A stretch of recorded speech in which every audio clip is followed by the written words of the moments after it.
Hello, this is Kevin Fung with Blue Planet Surf. Thank you for tuning in. This video is going to help you pick out your first stand-up paddleboard. Some of the points we're going to cover are functionality, what kind of boards are good for what kind of activities, how your height and weight influence picking the right board, and how any future goals or any environmental conditions that you have to deal with might influence what kind of board is going to be right for you.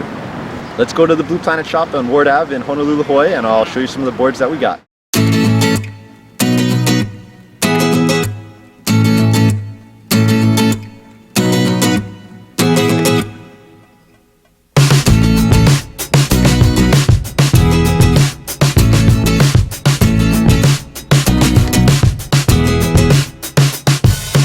The first one is the activity or the function that you're trying to do.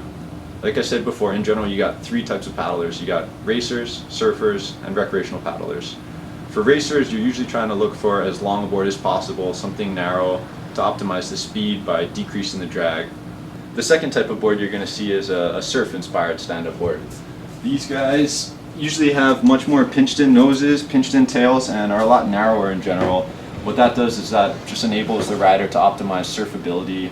The pinched-in nose, pinched-in tail just provides quicker response when you're trying to do maneuvers.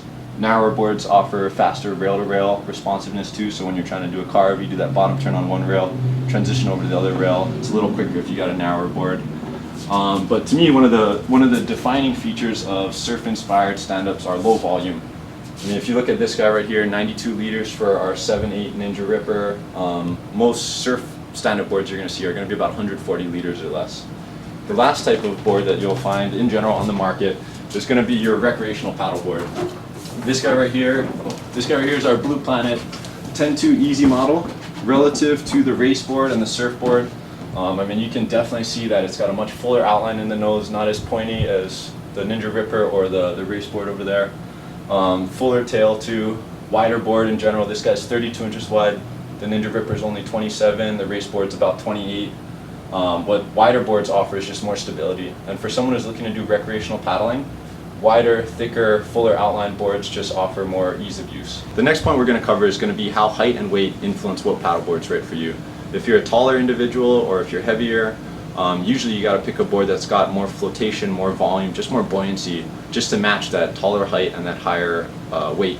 If you're shorter or if you're lighter, then you can get on smaller boards or boards with lower volume just because you don't need more flotation to accommodate a shorter, lighter individual. One thing I'd make sure I mention to customers too is between guys and girls, there's a difference between the body build. Guys, we got the big, broader shoulders, whereas women in general have bigger hips. That slightly affects the center of gravity. So guys, because our center of gravity is a little higher, we usually need a bigger board on top of us being taller and heavier. Whereas women, because they're a little bit lighter, a little bit shorter, and then they got the bigger hips, they got a lower center of gravity, which enables them to get on smaller boards. The third point to consider when picking out your first stand-up board is what environmental conditions are you paddling in. Here on the island of Oahu, where our flagship Blue Planet store is located, depending on if you're on the north, east, west, or south side of the island, you're definitely going to be in different kind of environmental conditions. For us, our trade winds come from the northeast side of the island, meaning the northeast, east side in general, and somewhat of the southeast side of the island catches a lot of the wind, which creates texture in the ocean, creates these bumps, just makes choppier conditions. Whereas if you're on the northwest side, the west side, or the southwest side of our island, the conditions are a lot calmer. So depending on what kind of conditions you're in, different kind of boards are going to enable you to optimize performance, whereas other ones might inhibit performance. I'll go into a little more detail covering this point, point number 3, when I talk about the shape of the board and how shape influences performance. The fourth thing for new paddleboarders to consider is what kind of future goals do you have?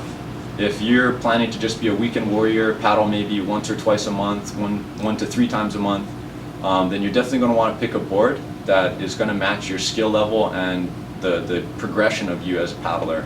If you're paddling multiple times a day, I mean, we have new customers come into our shop who buy a board and they're paddling 4 or 5 times a week.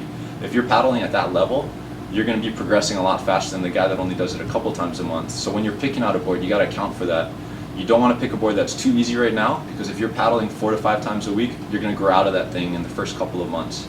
If you're a weekend warrior kind of guy where you're only paddling a handful of times in a month, pick a board that's suited for you properly right now, because in the future, because you're not really progressing too much, that board's still going to be suited for you.